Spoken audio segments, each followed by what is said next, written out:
grading ng ating hero composition for both.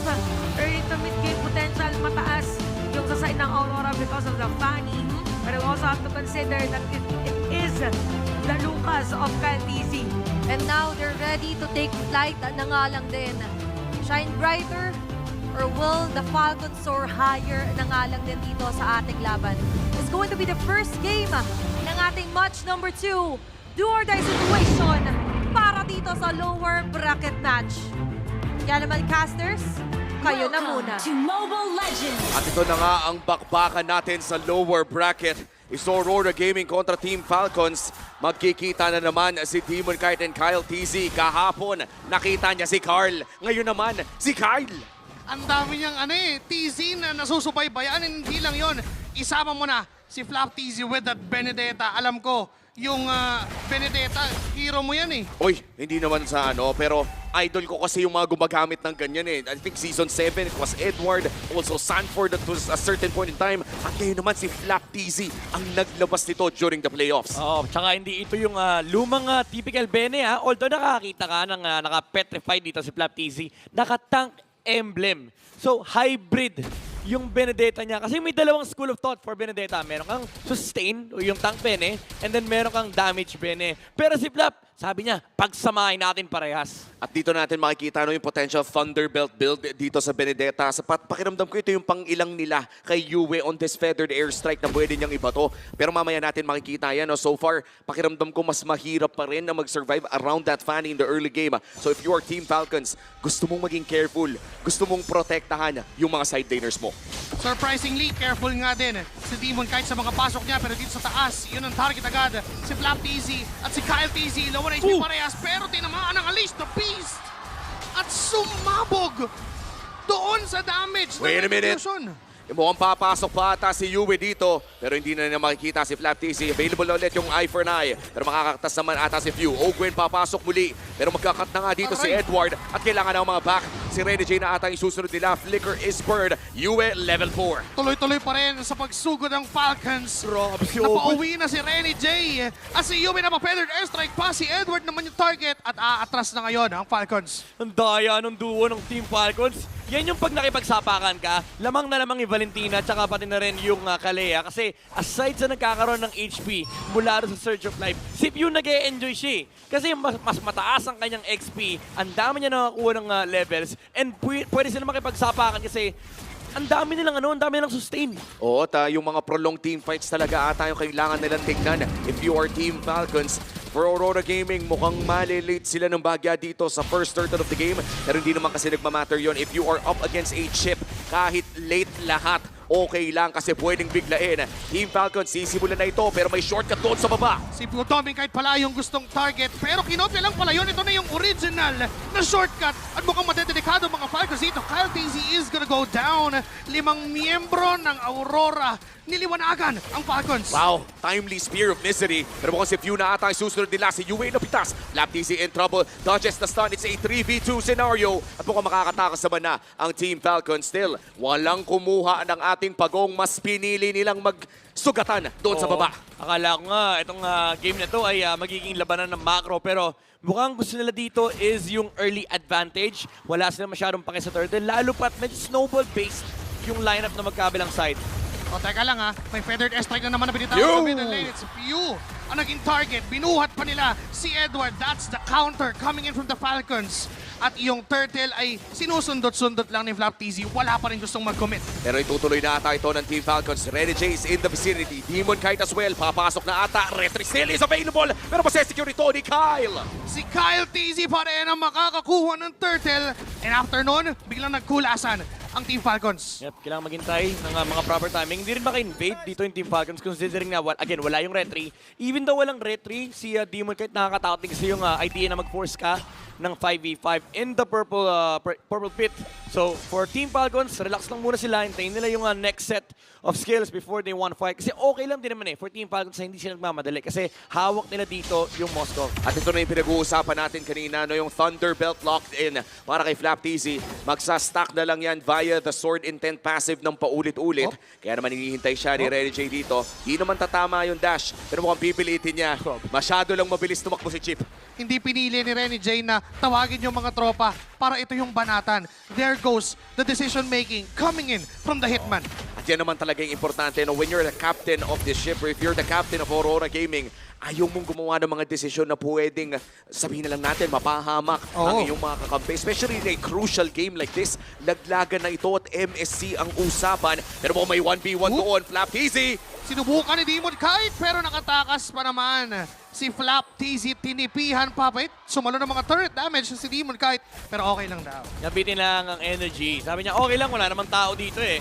Kaso nga lang yung tao nandito sa baba. Binuhat nila bigla. Ito si Edward. Siya pala yung gustong kunin ng Falcons. Nandyan yung kinob yung Feather Airstrike. Pero may AOG na ginamit si Mr. Consistent to get few down. Ang hirap naman pala noon kung ninakaw yung Feathered Airstrike. Maraming nag-aantay doon. At mukhang yung susunod nila ay Torre dito sa baba. At makukuha ito ng Aurora Gaming. Lipat naman sa gitna pero 10 segundo ang hihintayin nila para sa ating pangalawang pagong. Mukhang nakakalamang na ang Aurora Gaming. Yeah, labang sila sa mapa. Honestly, parang wala kang pakialam dito yung Aurora sa purple, sa turtle. Pero Team Falcons, alam nila, ito yung pinakamalaking objective ng game. Hindi yung pagong. Kaso na retry pa! Cable in, retry, no problem para kay Demon Kite. Ang ganda ng pag-ikot doon ni Demon Kite. Alam mo yung mga sinasabi nilang pakable-kable na ganun lang. Ngayon lang ako ng kabling nakakita ng kabling U-turn.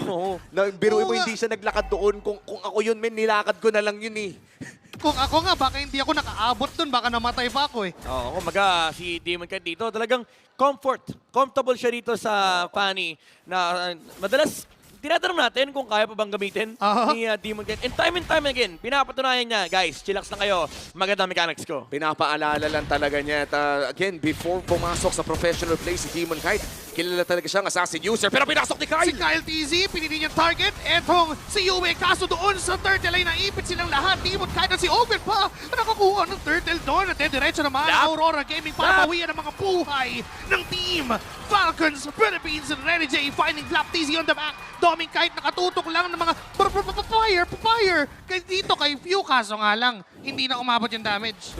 Naiwasan pa nga nung ibon. Alam mo, hindi ko magaya yun. Yun yung matunog ng mga laruan dati. Oo, na-throwback ako. Akala ko bigla 8 years old ako. Naalala ko yung mga times na naririnig ko yung pagbabaril-baril and ganon yung naalala dito ng Team Falcons. Nare-remind sila na even if makakuha ka ng pagong, yung turn kasi ng kalaban mo, yun yung pinaka-importante. Even though na-shutdown dito, si Demon Kite, yung mga bala ni Doming Kite, and ito yung nakakatakot, yan yung hero din ng Aurora na pwede nilang kontrolin for scaling. Uy, teka lang. Pumasok na naman dito si Flap TZ with the electro final blow. Petri connecting into 3 pero si Renny J ay naipit doon sa likuran ng Falcons. Ang daming nangyari. Biruin mo, nasa replay pa tayo. Biglang may laban agad doon sa itaas.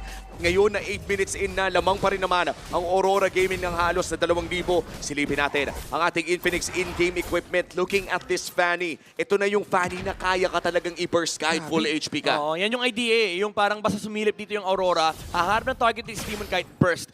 Yung sustain, baka pwedeng pag-isipan ni Demon Kite kung kailangan ba niya o hindi. Kasi so far, ang idea lang ng lineup dito ng Aurora is padala natin yung gadget sa harapan and then just let the other members or the other frontliners of Aurora zone para maka-free hit dito si Doming Kite. Patapos na yung kanyang Holy Crystal with the Sky Piercer, by the way. So ito yung pinaka-nakakatakot na timing for Falcons kasi si Doming Kite ay talagang online na. At ito rin yung isa sa mga combo na inaabangan natin, no? Yung pagbumato ng Traction Pulse, may biglang Feathered Airstrike. Yun yung literal na hindi ka pa nakakalipat. At AOG din, yung Avatar of the Guardian, ang dami lang talagang kakombo ng Kimi pick na to na nagbumula sa Aurora Gaming.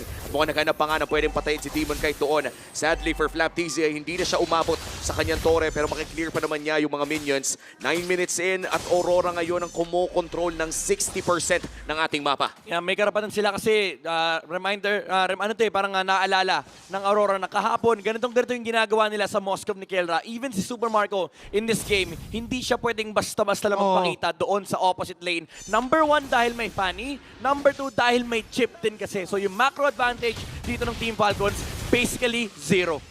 Nakakatakot palang bigla na lang magpakita if you are Team Falcons. And for the Moscow, no, medyo nagugulat nga ako, hindi pa nahahanap ng isang Fanny. Throwback natin sa game ni Demon Kite against Onyx Philippines. 2-3 beses niyang nahanap si Kelra kahapon. But this time, I think Super Marco is playing it really safely. Hindi pa rin naman bumabagsak ang bulletproof. Pero mukhang sisimulan na dito ng Aurora Gaming ang pinakaunang Lord ng larong ito. At titigilan muna nila. Ayaw pang mag-commit. Nandiyan naman si Ren J para magbigay ng shortcut. Andyan din actually si Ogwen para protektahan si Super Marco. Alam nila na posibleng may dumating na Demon Kite. Yeah, nagkakaamuyan sila na opposite lane. Napaka-importante nito sa Pilipinas. Dito na nagsisimula yung mga minigame ng mga Lord Dance. May ano muna may Lord Dance version 1. Slow lane, opposite lane. May side quest. Oo, may side quest. O yun lang, napa-ulti si Kyle. Teka lang, umulti na agad. Nagamit ng Traction Pulse. With an eye for an eye. Nakataka si Baptizi. At Aray ko po! hindi na siya nakapagkasa ng Electro Final Blow with a shortcut. Coming in from Renny J. Nandiyan si Demon Kite. Yung kable niya ay nakatutok sa mga members ng Team Falcons. Ogwen is down. 3 miyembro na lang ang buhay sa Team Falcons. At mukhang ang titrade dito ng Team Falcons ay yung Torre na lang sa taas. This Lord might as well be free para sa Aurora Gaming. First Lord secured para sa Aurora. Concede talaga yung Lord na yun. Kaya maganda yung pinili ni Super Marco. Pinili niya na mag-split push na gamit na lahat ng pwedeng gamitin doon sa Lord. Pero hindi ganun kalaki yung value na makukuha nila. Yes, nakakuha ng Torre dito, Super Marco. Nakakahinga sila ng konti.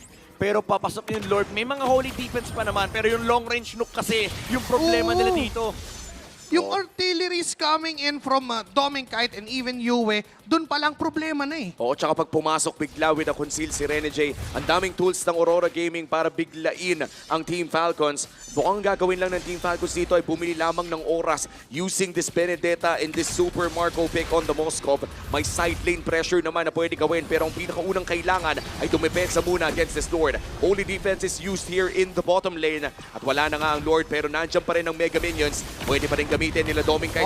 Traction Pulse doesn't land on anybody at mukhang matitigil na doon ang siege ng Aurora Gaming. Buhay pa naman at nakakahinga ang Team Falcons Philippines. What a good defense na pinakita nila. Oo, humihinga sila sa loob ng base. Kaso ang problema, kahit lumabas sila ngayon, naubos na yung jungle resource dito. May kakaspan lang na 2 green doon sa may ibang itaas. Pero ang hirap din eh. Ang hirap umapak papunta dyan sa lugar ng mapa na yan. Kailangan sama-sama dito yung Team Falcons. Body-body system. And usually hindi mo ito gusto kapag meron kang Moscow. No, yung tipong hindi mo kaya na maiwan doon mag-isa. At madalas kapag may nakita ka na isang tao, most likely may kasama pang 2 o isa. At napakabilis for Aurora Gaming. Ito yung, I would say, reason why laging binaban yung chip against si Rene J. Gamay na gamay talaga ng Aurora Gaming yung mag-pressure even without using that shortcut. So for Team Falcons Midnight, just want to check, ano ba yung natitirang win condition para sa Team Falcons dito? Kailangan makahanap sila ng magandang pick-off mula dito kay Ogwen and then also perfectly timed kahit anong ultimate mula dito kay Few, pwedeng Feather Airstrike, pwedeng AOG para lang makahinga si Super Marco sa mga team fights and maybe lock down an important target on the side of Aurora. Siguro si Demon Kite or at least si Rene J bago lumabas yung shortcut. So it has to be very quick for Team Falcons. Ang problema kasi dito yung timing. And looking at the map right now, just look at the map of Aurora. Walang nagpapakita sa kanila. Si Doming Kite lang yung nasa mapa. Sobrang ingat nila kasi alam nila, paspon na yung North. Yun lang kasi top lane. Demon Kite. Nagpakita si Demon Kite doon. Mabilis Nakita lang, naman niya mabilis si lang. Ogwen. And the discipline coming in from Aurora Gaming, nabanggit mo na rin, no? Hindi masyadong nakikita sa mapa, kaya hindi rin ata makaangat dito sila Super Marco at pati na rin sila Few. Nag-aabang, may firepower naman ng Team Falcons. In fact, yung burst damage nila, very respectable. Yep, sobrang importante na to, no? Yung kinokontrol mo yung information na nakikita ng kalaban mo. Pagdating talaga dito sa punto na to, alam mo dapat kung sino pwede lang mag-clear. Kaso dito si Ogwen, mga habol bata. 3 yung nakaabang na humabol pero dahil si Ogwen ay isang kaleya, hindi naman basta-basta bibigyan ng Aurora Gaming. Oo, pero Edward, mukhang masisilip niya si Flap TC. Makakalayo naman without using the eye for an eye. But this is going to be the second Lord of the game. Lamang ang Aurora Gaming at mukhang hihilain na nga ito ni Doming Kite. Nasa kabilang side ng mapa ang ibang mga miyembro ng Team Falcons at kinakalahati na nga ang buhay dito. Pero si Demon Kite ay naghahanap pa rin ng mga potential targets. Will Aurora Gaming go all in o i-reset pa nila? Mukhang ang sagot dito ay i-reset muna nila ng bahagya. Teka lang. Si FALCONS lang ang nandoon para sa kupunan ng Team Falcons. At kukunin na nga ng Aurora Gaming yung Lord, pero humahabol pa sila. Nandiyan pa yung feathered airstrike na dala. At si FALCONS ay tutuluyan na nila. Pero sa baba, may sarili palang portal na ginamit ang Team Falcons. Kaso nga lang nung pagbalik ng mga members ng Aurora ay sila'y naubos. Super Marco, doing it once more. Kaso AOG from Mr. Consistent. Hahabol siya, pero si Doming ay hinahabol din naman ni Kyle TZ. Aray ko po! Ang sakit ng mga kalmot,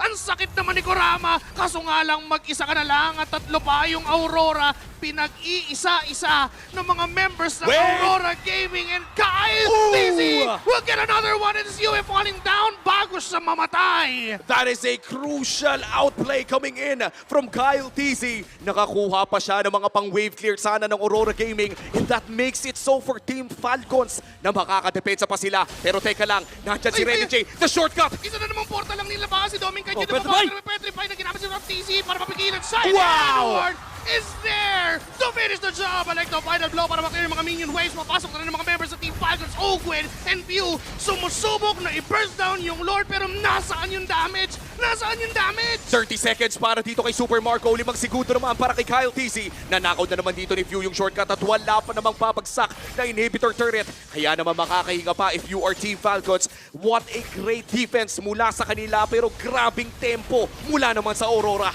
Kumbaga, kakabahan ka talaga sa mga pinapakitang macro plays dito, especially with the chip, with the Fanny, yung mechanics, hindi mo dyan kanina binalikan pa si Super Marco, and that allowed Edward to take him down. Pero ngayon, Falcons, masaya sila dito kasi habang tumatagal yung game, nakaka-defense sila, nakakahabol si Super Marco. So hindi pa tapos itong kalbaryo ng Team Falcons, pero unti-unti nakikita nila yung liwanag. Huwag lang silang papasilaw kasi baka makuha ng Aurora yung panalo. At nakakatakot pa rin talaga, no, si Kyle TZ. Isa sa mga batikan na Lucas players dito sa ating playoffs with that crucial 3v1 at napatagal pa nga niya, even taking the life of Yue as well in that fight. Ito yung masasabi natin na kung hindi nangyari yon, that could have been an inhibitor turret as well. Wait, minamatali nila. Si Pew ang naging target at hindi na nakapagkasapa ng fake na portal. Hinabol ngayon at binuhat nila ang mga members ng Team Rora. Kaso nga lang sila ay mauubos. Kyle TZ on the back lane. Si FALCONS ay buhay pa rin. Immortality pop and pop. Kyle TZ. Hinabol si Doming Kite, pero di niya naabot. Nandiyan si Edward para protektahan. Reggie is down.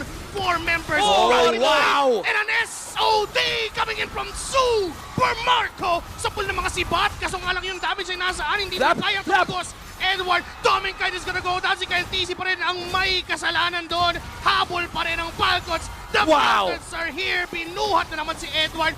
Napakakunat ni Edward. Kaso nga lang sa 4 siya nakatingin. Pero yung base, sinusubukan ni Demon Kite yung lane. Hindi pinauwi ni Yue. Mali-late yung recall. Pero mukhang yung inhibitor turret lang naman ang makukuha ni Demon Kite. And this is Falcons regrouping. Nanalo man sila sa team fight. Naisahan naman sila ng inhibitor turret. Grabe, ang ganda ng attempt ng Aurora. Nauna lumabas sa shortcut. Na-punish na si Pew. Pero Kyle TZ, hinahati niya yung teamfight ng Aurora kasi alam nila kaya ni Super Marco makipag-microan sa likuran. And hindi nakalaban si Doming kahit buong teamfight. Ang tinitira ni Doming, yung beast form. Teka lang, kalahati ng buhay dito. Renny J. Available yung shortcut. May shortcut na nilalagayan. Pew will get the Lord. At si Demon Kite ay low 1 HP. Tinamaan ng mga sibat at masya-shutdown. Mawawala sa kamay ni Super Marco. Wow! 3 and 4 man down for the side of Aurora. Mag-isa na lang pero nabuhay naman na si Yue. Pero 5 pa ang Falcons. Momentous sequence para dito sa Team Falcons at napaliktad na nga nila ang laro by securing that Lord. 2,000 ang kanilang kalamangan. 2 ang tumidepensa para sa Aurora Gaming at tuloy lang ang pagpupush para sa Team Falcons. Wala naman ang minion wave sa gitna. Pero may Lord. Meron, may paparating, May paparating. May Lord din sa itaas. Matagal. Okay, malapit na yung death timers. Renny J in 8 seconds. 7 seconds para kay Renny J. Tatalo na agad si Edward. Matedepensa pa kaya nila to. Sinugod ng dire-diretso. Si Edward na naging target. AOG papalayo. Hindi na pop yung immortality pero ang kubunan ng Falcons ay nandito at papagaspas kanila ang game 1. Turnaround complete para dito sa Team Falcons.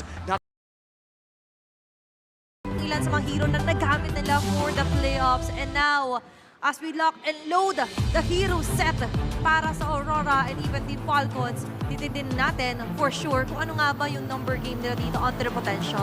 Okay, speaking of late game potential, pretty much it's gonna be on the side of Team Falcons.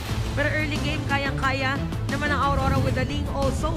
It's all about the spacing, execution, and the motivation to move further dito sa ating playoffs. And that's it. We're going to start our game on number 2. Kaya naman, Caster, paso. To Mobile Legends. Noong game number 1, nakita natin na naka-comeback ang Team Falcons matapos kontrolin ng Aurora Gaming ang early to the mid-game. Iba na kaya ang magiging istorya dito for a potential 1-1. Meron na agad suntukan dito sa mid lane and Ready J! Mabubuhay pa naman si Renny J doon sa skirmish na nangyari. Nakakakilig yung mga ganong moments eh. Yung tipong pagpasok pa lang ng game, alam mong bakbakan na. And speaking of bakbakan, it's may top lane. Ito, alam mo sa totoo lang, for the longest time, marami tayong moments na question natin, ano nga ba ang counter kay Phobius? Well, lumabas yung CC kasi ultimate na yun eh. Kasi ngayon, back siya pala, pwede rin no? Kaso nga lang, si Kyle TZ din gustong counter play pero niluhuran lang sila ni Renny J.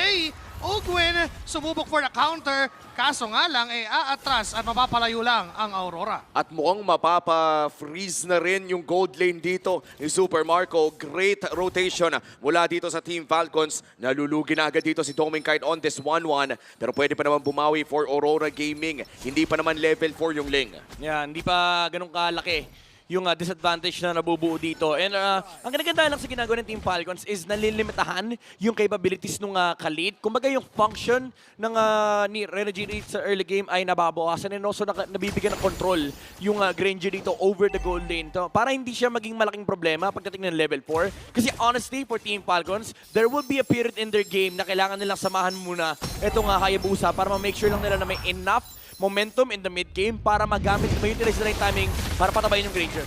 On top lane naman, ang magiging sunod na tagpo. Renny J and Edward against Black PZ and Ogwin. The Roamers in the XP lane, talagang nag-rush lang sila na makuha yung kanilang ultimates. Ito yung literal magtititigan sila habang kumukuha ng mga minions. Gusto lang talaga makakuha ng ulti as you said. Pero sisimulan na nga ata dito ng Team Falcons ang Turtle. Kyle TZ trying to hold it up pero nandiyan na si Edward. Okay.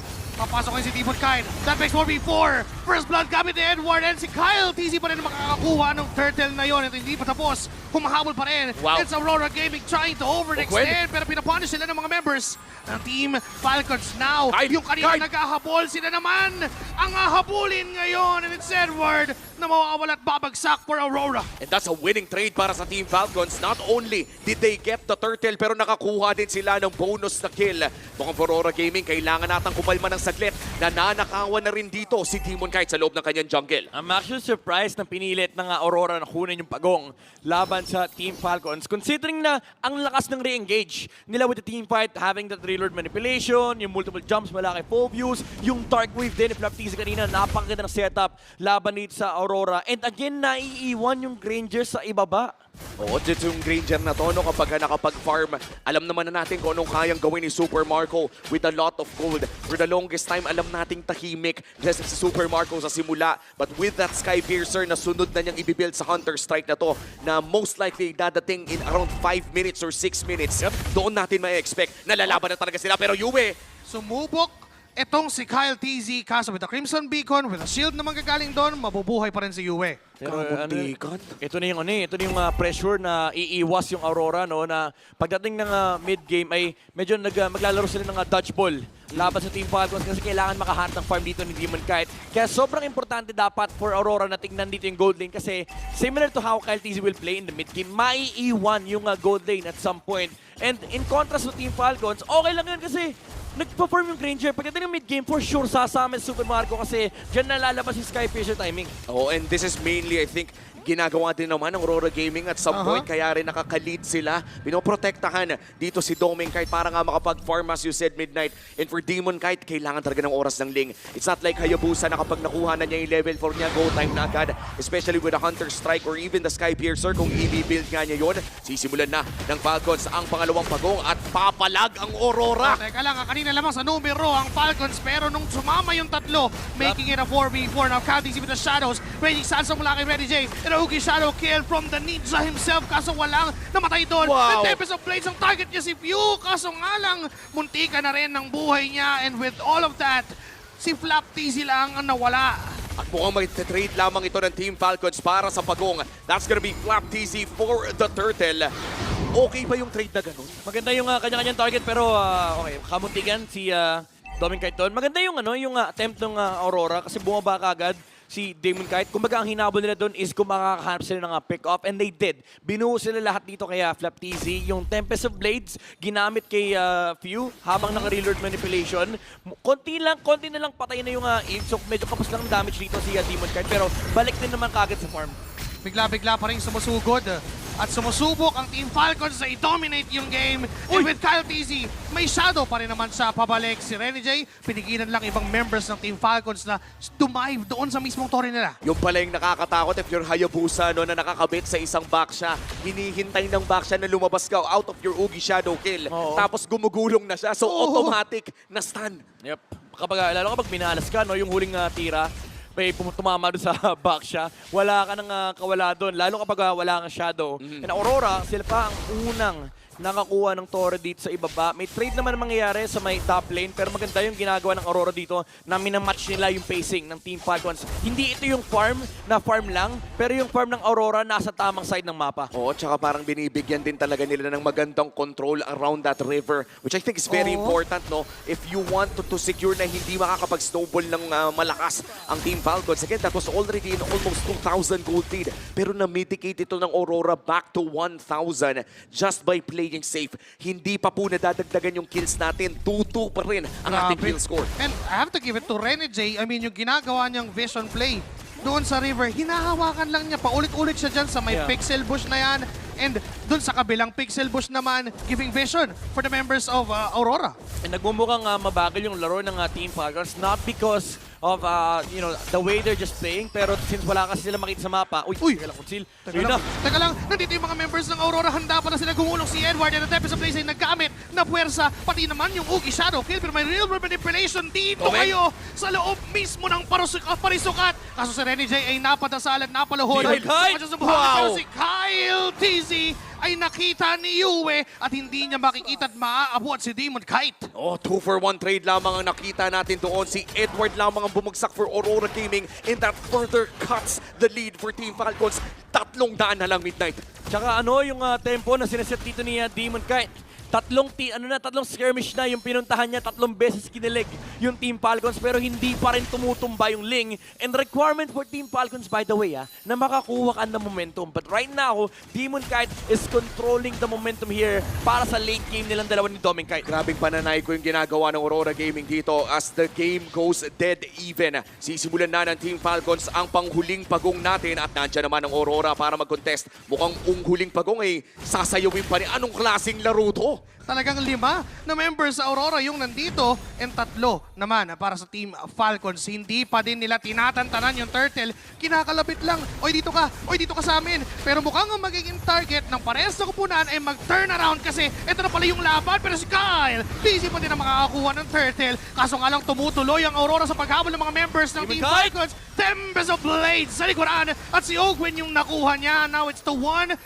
na naging palitan. Yun na ata yung pinakasulit na pwedeng mangyari, pero si Demon Kite ay sasapaki pa rin kay TC. Tatama nga ba yung shuriken? Pero hindi! Makakatakas pa nga si Demon Kite. Na-dodge pa.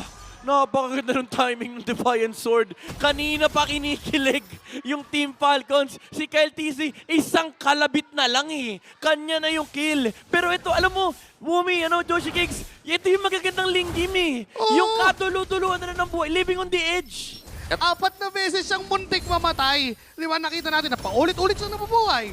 Ganun lang. At saka for Aurora Gaming, napakalaking bagay na nagsosoak up din ng damage yung Ling. Ibig sabihin yan yung pressure na dapat nandito kay Doming Kite ay sinasalo din ng bahagya. Yes, and yung 1-1 dito ng Aurora ay tuloy-tuloy lang.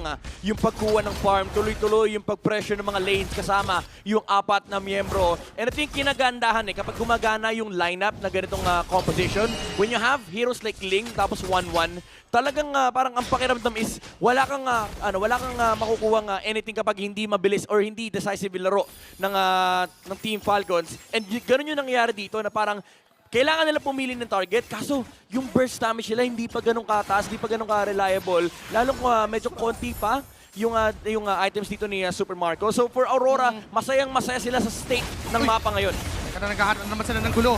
Gumulong na naman si Edward dito, Rene J, and also finding a pick-off. Pero si Ogwen ay makakatakas doon sa nangyaring yun. Wow, dapat sa phase ng larong ito ay dapat lamang na ang Team Falcons based on their lineup. Napakagandang pick-off potential, may poke pa nga.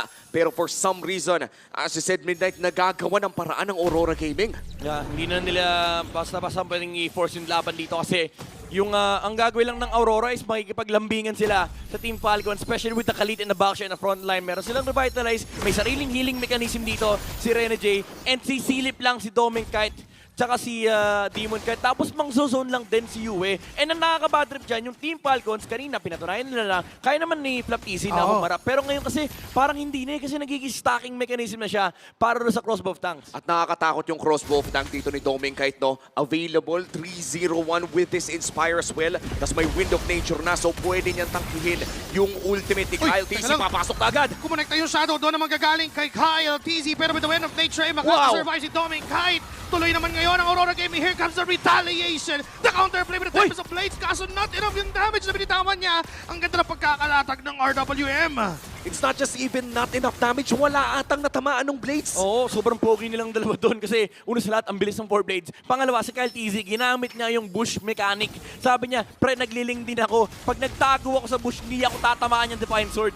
Ang mga tinatamaan nga lang ng bala ay si Doming Kite na puwersa siyang umatras doon at alam ng Team Aurora na, teka, hindi tayo basta-basta pwedeng pumalag. Oo, ano din kasi, nawala din yung Wind of Nature. So kahit mukhang maganda yung laban na yun, mukhang kamuntigan din si Kyle TZ, nawala yung Wind of Nature. Lalo ngayon, medyo matagal-tagal yung cooldown yan. Oo, ang popogi ng mga jungler natin dito, Midnight. Kumabit pa nga yung Quad Shadow sa pinaka-primary target niya kanina, forcing out the Wind of Nature. Tapos yung 4 blades naman, ngayon papogian na. Retry, sino na? Retry battle doon kay Kyle TZ. Mapupunta yung Lord. Si Renzi naiipit doon. Pero sa kabila naman ay may naiipit din para sa mga ng Aurora. And binuhat pa nga si Demon Kite. Pagpasok niya, biglang nawala yung kanyang buhay. Na double kill for Super Marco. Make it 3 and make it 4 na mawawala. And Yue is the only man alive for Aurora. Makakatakas naman ata si Yue. 10 segundo pa naman para kila Rene J at may Lord sa baba.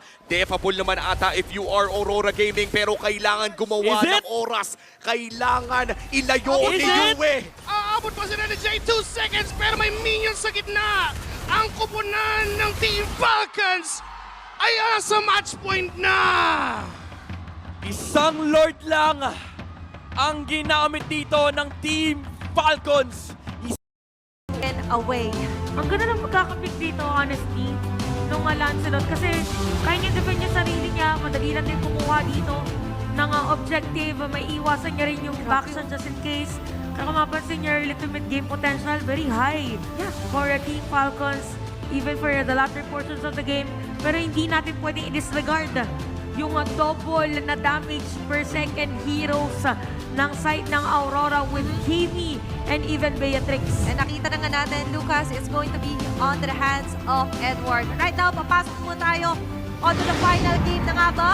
Or may extend na series. Casters, pasok. 12-2. Dalawang beses lang natalo ang Aurora Gaming nung regular season.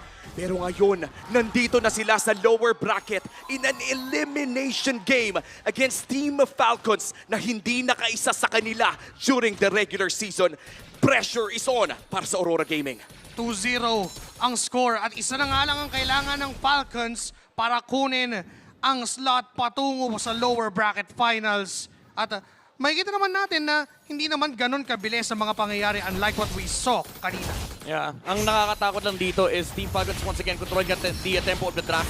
Sumubok pa rin naman ang kupunan ng Aurora Gaming to punish that. Yu will go down. First blood to the hands of Yue. At wala ng counter kill na makukuha ang Falcons. I think this is best case scenario para sa Aurora Gaming na it is high pressure game na makakuha ng early kill si Yue. Possibly fast na Sky Piercer as well. Kailangan nila to. Yung movements ginagawa dito ng Aurora, it's telling us na alam nila malakas yung mid-game spike ng Team Falcons, pero pwede nilang gamitin yung tankiness ng Baksha sa jungle and also yung capability ng Kimi na maglaro ng maaga, mag-pressure ng mga lanes. And ang kinagandaan dito sa ginagawa ng Aurora is medyo maliit yung punish sa side ng Team Falcons kasi yung Lancelot, alam nila kung saan yung pathing.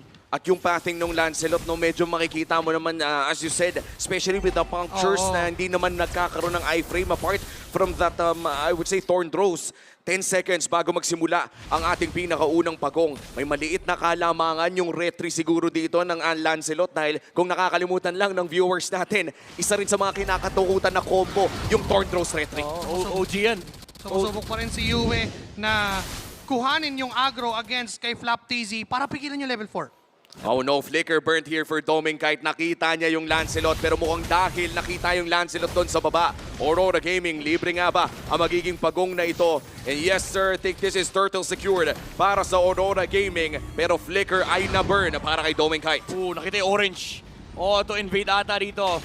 Ang gagawin dito ng Aurora. Nasa bottom side pa si Kyle TZ pero ang ganda ng hatak na ginawa ng Team Falcons para hindi makuha ng Aurora yung jungle creeps dito ni Kyle TZ. Playing it safe, going for the green camp instead. Aurora Gaming nakanakaw pa rin naman sila plus the turtle. Overall, great start para sa Aurora Gaming. Meanwhile for Team Falcons, para bang tahimik muna sa simula katulad nung kaninang nakita natin sa kanila nung game number 2. Talagang minimize lang nila yung mga casualties na pwede mangyari doon sa early game na meron sila considering na nakalamang na yung Aurora. But then again, Aurora is forcing those pokes para tumagos kay Few. And what I love about the Aurora Gaming right now, Midnight, correct me if I'm wrong na lang, ang ganda na apat yung flicker na meron sila sa larong ito. Yeah, ang dami nilang pantakas mula sa Glue, mula sa Zushin, even against, actually, dami ko na lahat, no? Meron silang pantakas sa lahat ng members dito ng Team Falcons and they also have that raw damage if ever kailangan nilang lumaban kapag nagseset na yung mga heroes dito sa side ng Falcons. At napakatagal na rin pala nating hindi nakikita sa XP lane si Lucas, no? It's both a great pick for Edward at maganda na rin pang nakaw against Kyle TZ na napilitang mag-Lancelot. Kung babalikan natin yung history ni Kyle TZ na umiidolo kay Carl, isa si Lancelot sa mga signature pick. Traction Pulse, hindi tatama. Rekta, nice try para dito kay Kyle TZ. Sobrang ang daming ginagawa ng Aurora to a point na every single point on the map, sinusubukan talaga nilang i-cover.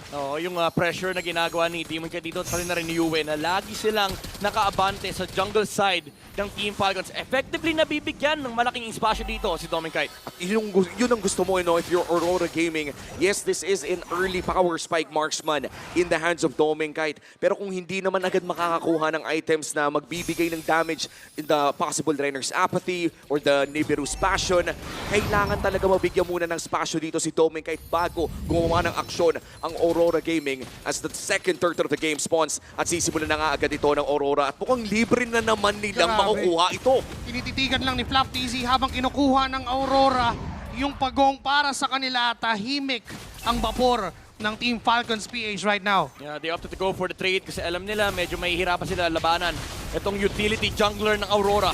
Bumangga! Andyan yung pader na nilabas ni Ogwen sa kanyang badang at na-punish na NJ sa pagpasok sa loob mismo ng Torre. Demon Kite ay nasampahan pa ng Aray isang ko glue po. at hindi napapatakasin. Nandyan din na naman yung pader. Wait! Pero na-turn around pa ng Aurora. Mamatay pa rin naman si Demon Kite. Pero Yue and Doming Kite to seal the deal and a double kill for Yue. Crucial overstep mula sa Team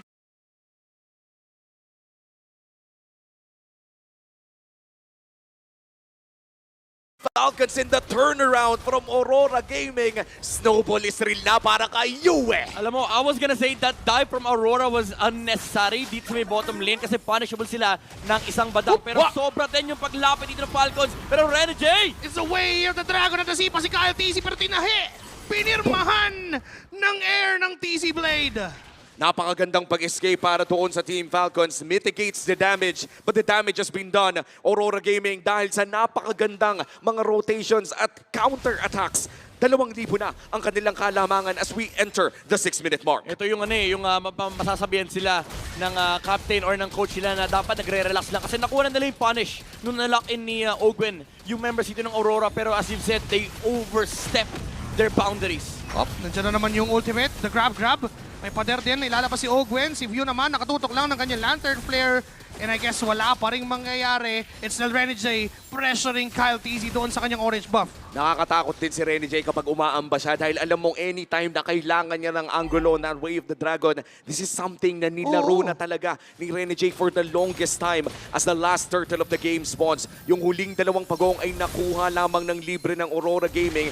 Yes, there were trades coming in from Team Falcons, mostly on third ratings, pero nakakalamang na ng malaki ang Aurora Gaming at libre na naman ata ang pagong na ito. Another turtle take na pwedeng libre nga, pero Kyle TZ sumubok. It's still Dominic na makakuha nun. Flap TZ though, hindi na sumampa at pinigilan niya. Tumama yung shockwave mula kay Edward, but no damage. Mag-aatrasa na ang Team Rora. Yeah, mid lane na lang yung next target nila dito. Gusto nilang kontrolin yung mapa. Right after taking the third turtle, sama-sama yung Team Falcons, nalilimitahan yung kanilang movements around the map, and Aurora, libreng-libre silang pumunta sa mga side lanes. Kasi ang laki ng pressure talaga kapag hindi kita dito ng Team Falcons, yung back siya na Romorolyo. At grabe na rin yung pressure para sa Aurora Gaming. No? Again, this is an elimination game, pero yung fundamentals nila, yung disiplina na nakikita natin sa larong ito, para bang hindi sila behind ng dalawang laro. And this is really good news if you are part of the Northern Lights. And for Team Falcons, puso pa naman, no? Pakiramdam ko isang magandang Lord Steal. Yun ang hinahanap natin sa kanila mamaya. Tsaka isa din yung magandang ginagawa ni Few, yung kanyang vision doon sa bushes. Alam naman natin, yung lantern flare, pag tumama at nabawasan siya ng mana, may tao doon. Yep. Talagang kailangan nila i-cover yung mga areas dito for the side of Team Falcons. Pero maganda rin yung ginagawa ni Uwe. Every time na mag-objective sila, naka-ready yung traction pulse. Just in case na may lumapit dito na member ng Team Falcons. And lagi din naka-ready rin yung mga rolyo ni Demon Kite to either engage or kapag patapos na yung objective, ready na lumipat kagad ng side lane. At yun din pala yung gamit, no, ng Aurora Gaming doon kay Uwe. Every time na may hanap silang laban, yung traction pulse yung nauuna. And as you said, Midnight, yung rolyo dito ni Demon Kite, pwede pa nga niyang expend yung, yung retry niya kung sakali may gusto talaga niyang habulin doon sa dulo. But that's not recommended, especially if nandyan naman yung Lord. Pero kung gusto mo na i-sure na may madidikitan, that's always a possibility here for Demon Kite. And the first major objective of the game ay malapit na lumabas. 15 seconds bago lumabas ang first Lord. At wala pa rin bumabagsak na torre sa mid lane. Renny J! Teka lang, may target at sisipa doon si Ogwin. Binigyan agad, may conceal pa para humabol ang Team Aurora. Kaso nga lang mukhang yung Lord na lang ang next target. Ang ganda ng disiplina ng Aurora Gaming dito, Joshi. Nahanap nila yung target na gusto nila. Yes, the flicker was used from Renny J, pero ibig sabihin nito, forced yung 4v5 around this Lord area. May chance pa naman na humabol dito si Ogwen, pero ipo-burst na ata ito ng Aurora Gaming. Minamadali lang nila. Sumisipat, Demon Kite. Romolyo na, pero napigilan siya. Nandiyan pa naman si Kyle TZ na sumusubok sumilip, pero alam ni Renny Jason sa manggagaling. Full 5v5 na pwede nating makita for the first objective fight for the Lord. At mukhang tatahimik na naman ang ating Land of Dawn. Walang gustong mag-risk sa napaka-importanting larong ito. Yeah, hindi na ganun kalaki yung death ni Ogwen para sa side ng Team Falcons. Even though it's still a mistake na ang lalim ng tawid nung badang na wala nag-check nung dot push na yun. But still, nandito pa rin naman sila sa harap ng Lord Pit. Wala pa naman nangyayari from the side of Aurora. Control ni TZ opposite lane. Pero that means wala na naman yung jungler. Gagawa na sila ng play, and the way of the dragon is there. And Ogwin na naman ang unang mawawala. And Edward na pa-unleash the beast para i-zone yung mga members ng Team Falcon sa likuran. Nasampahan pa si Yue. Kaso nga lang yung damage ay sapat para patayin mismo si Flap. TZ, now 2 members down for the Falcons. That is such an impressive combo at mukhang si Few na ata ang isusunod nila. Nandiyan naman ang Crimson Beacon at mukhang si Renny J ay maiilawad pa. Edward, napalipad kayo si Renny J. Pasok na with the Phantom Execution. Summon force na gamit na Reyna. Ay! Super Marco is down! Isama na si Few and unstoppable na si Yue! At si Kyle TZ na lang susubok na kumuha ng pangarap para ma-steal yung Lord and 18k HP. Thornrose once more. Phantom Execution! Bang! Bang! Kaso nga lang di enough yung damage niya para hiwain ang mga kalaban. Pero yung bala ni Yue ay nandyan. Kyle TZ papasok pa rin Thornrose! Nakadalawa pang awit na puncture! And what a turnaround mula sa Falcons! Ito na naman yung kaninang lugi ay lamang kanila pa nga mapupunta yung Lord! The Young Phenom!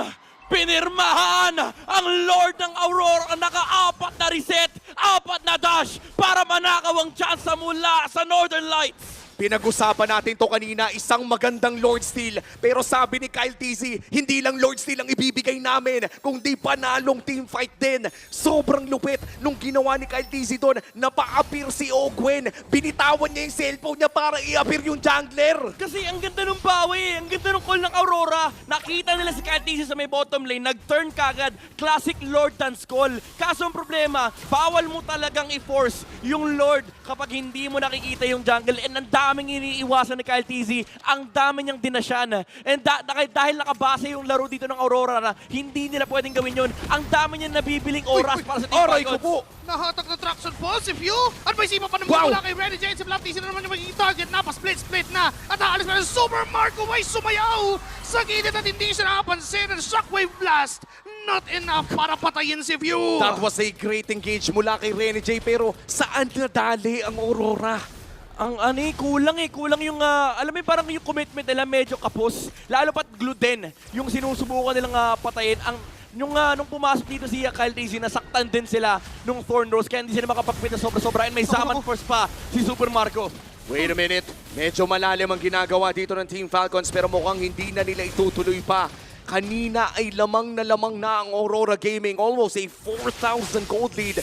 But because of one Lord fight, nagbago ang lahat para sa Aurora. Ang dami pang ang moments doon na pwede mo ibigay sana sa Aurora. Tumama yung back shield unity kaya namatay si Super Marco kanina. And Team Falcons, again, it's just that Lord Steal from Kyle TZ na nagpabago ng swing ng game. And makikita natin dito, no, great engage coming in from Ogwen. Easy thorn throws mula dito kay Kyle TZ. And just like that, lamang na ang Team Falcons. Aurora on the defensive right now. Kailangan nilang makuha yung mga jungle nila. Kailangan madepensahan ang mga tore. If you are Aurora Gaming Midnight, ano pa ba yung natitirang pwede mong gawin to claim back yung nawala? Kailangan na either ma-force nila yung purify dito ni Super Marco or makahanap sila ng pick-off sa opposite lane. I don't think Team Falcons will try to get control dun sa kabilang lane na if makukuha ng Aurora slow push. Kaso ang problema nila, Womi, sila yung nauna sa slow push. Hawak nila yung left side. So for Aurora, hindi na nila pwede basta-basta iangat to kasi pwede silang habulin ng Team Falcons. And this is such a terrible state to be in if you're Aurora Gaming. Napakaganda na ng disiplina nila kanina. The snowball was already there para dito kay Yue. 3 kills, 3-0 simula ng larong ito. Pero nabaliktad pa rin ng Team Falcons with that Lord fight. May chance pa rin naman ata ang Aurora Gaming. Kung mababaliktad nila muli in a Lord fight as well, pwede pang mabuhay ang Aurora Gaming sa seryeng ito. Okay, Falcons ang nagsimula ngayon ng Lord pressure pero nakabuo yung slow push ng Aurora sa may top lane. Ito yung kinagandahan ng lineup nila, dalawa yung marksman. Pwede nila i-cover yung magkabilang side and hindi basta-basta magde-decide ang Team Falcons. Pero sinimulan na naman ni Kyle TZ pabalik. Uy, ganda ng hawak ni Renny J, Si Renny J nakapwesto doon sa may bandang dulong dadaanan ni Kyle TZ. Pero ni long walk na rin eh. Oh, long walk siya eh. Disiplina talaga para dito kay Kyle TZ despite having the chance to go in for, I would say, shorter route. Ay ginawan pa rin ang paraan para tumakas at maging safe doon sa may bandang likod. Traction Pulse doesn't land on Few. Kung tumama yon siguro Purify could have been burnt. Pero Renny J ngayon makakatakas naman with the cheat kondo at kontrolado na ng Team Falcons ang Lord area, ang river around that Lord. Ito na naman ang minigame. Yung top lane ay hindi naka-slow push. May pupunta na naman dyan. Pero pwede mag-decide ang Aurora dito. Pwedeng bilisan nila yung kanilang movements. Ito na yung conceal. Papasok pa si Renny J. Yan nandyan yung Jet Kondo with the Fire Dragon. Kaso si Baptiste yung target pero nandun yung follow-up damage. Edward is there with the Shockwave Blast. Super Marco yung target. And si Renny J nga lang ay nasampahan pa. Pero may traction balls! At nakakuha nila si Ogwen. Kaso nga lang si Yue na paggamit na ng Wind of Nature. Tatahi pa ba si Kyle? Yeah! Nandyan nga lang si Doming Kyle para patayin si Oh, Kyle! Bang! Andyan yung mga balang ibaabato ni Doming Kyle na si Kyle TZ nga No lang. way! No way! Ay sumusubok din. Masakit na yung damage ng Bayat. Oh! And Super Marco, siya ang magiging sagot. At sa crucial na 2v2, nakalamang pa rin ang Team Falcons. Wind of Nature was there to protect himself from Kyle TZ pero walang lulusot o doon sa damage ni Super Makmak. Ang ganda nung attempt sa outplay eh. Yung phantom execution ginamit sa bush. Akala niya nandun yung Beatrix. So lumayo muna si Doming Kite. Pero nang nagamit niya yung Thorn Rose, ginamit yung Wind of Nature, nag-flicker sa tabi ng Lancelot, pero naka-cover si Super Marco. Tumama yung combo ng Harit kaya namatay kagad yung Beatrix. Ibang klaseng may kruhan na at another Lord setup mula dito sa Team Falcons. Demon Kite nandun sa may vicinity. Half HP on this Lord. Kyle TC versus Demon Kite. It's Retribution battle! Retribution! Kanina mapupuntahin, it's on! Kyle TZ, tapos biglang matras palayo. Elmer is down as well. Demon Kite ang isusunod. Tatlong ilaw na lang ang natitirang nakasilay para sa Aurora, pero 5 Falcons pa ang pwedeng sumabay. 30 Laglagan. seconds. 30 seconds to midnight. Laglagan ang usapan dito. Lower bracket is real. Team Falcons and Aurora Gaming at yung Lord nandito na sa taas. Hinihintay na lang nila. They have the setup. Tri-lanes yung hawak dito ng Team Falcons. Pwede nilang pasukin yung base ng Aurora. Another conceal na ipapakita ni Ogwen. Taas ay tapos na. Gitna ay bagsak na. Ngayon pwede nang diretsohin ang base. May summon force pa. Pero si LJ ay tumumba. Muling lilipad ng matayog at mataas. Falcons are here! Ang gapang ng Team Falcons Philippines ay tutuloy patungong lower bracket finals!